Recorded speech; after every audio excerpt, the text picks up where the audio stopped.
নাহমাদুহু ওয়া নুসাল্লি ওয়া নুসাল্লিমু আলা হাবিবিহিল কারীম আম্মা বা'দ। দূরে কাছে কিংবা দেশ ও প্রবাস হতে যারা আমার ভিডিও দেখছেন কিংবা পরবর্তী সময়ে দেখবেন, প্রত্যেককে জানাই আন্তরিক মোবারকবাদ এবং শুভেচ্ছা। দর্শক, বর্তমান সময়ে আমরা দেখি ইয়ং জেনারেশন থেকে শুরু করে একদম ৮০ বছরের বৃদ্ধ পর্যন্ত অপকর্ম তথা জেনা থেকে লিপ্ত নয়। সাম্প্রতিক আমরা দেখলাম একজন এমপি এই রকম অপকর্মের মধ্যে লিপ্ত। আমাদের সতর্ক থাকা উচিত যে চোখ আমাদের দুইটা, পেছনে কিন্তু আরো শত শত চোখ আমাদের সাথে ফিট করা থাকে। মানুষ যত বড় হয় তার পেছনে তত শত্রু বেশি। যেমনিভাবে যে গাছের মধ্যে ফল বেশি, ওই গাছে মানুষ ডিল বেশি থ্রু করে নিক্ষেপ করে। ওই এমপির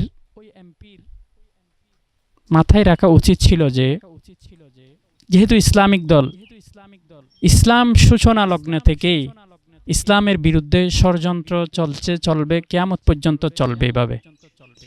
তাহলে ওনার উচিত ছিল আমার পিছনে হাজার হাজার শত্রু, যেইভাবে ৩২টি দাঁতের মাঝখানে একটি জিহ্বা, ওই রকম আমাদের চলা উচিত ছিল।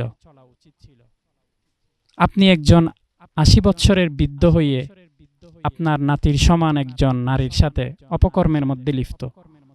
সরাসরি বলতে গেলে জেনা, ওয়ালা তাকরাবু জিনা ইন্নাহু কানা ফাহিশা। মুনিব বলে সূরা বনী ইসরাঈলের মধ্যে, তোমরা জেনার ধারে কাছেও যেও না, যেহেতু ইন্না কাইদা কুন্না আযীম। নারীদের ফাঁদ, নারীদের সেই চক্রান্ত খুবই ভয়াবহ।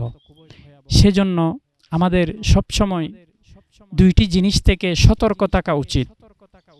আলেম হোক আওয়াম হোক, এক নারী দুই টাকা, এই দুইটি জিনিস মানুষকে অন্ধ করে ছেড়ে। সেজন্য আল্লাহ সুবহানাহু ওয়া তাআলা আমাদের সকলকে এই রকম অশ্লীল কাজ থেকে, বেহায়াপনা থেকে আমাদের সকলকে আল্লাহ সুবহানাহু ওয়া তাআলা হেফাজত নসিব করেন। আমিন। ওয়াসসালামু আলাইকুম ওয়া রাহমাতুল্লাহি ওয়া বারাকাতুহু।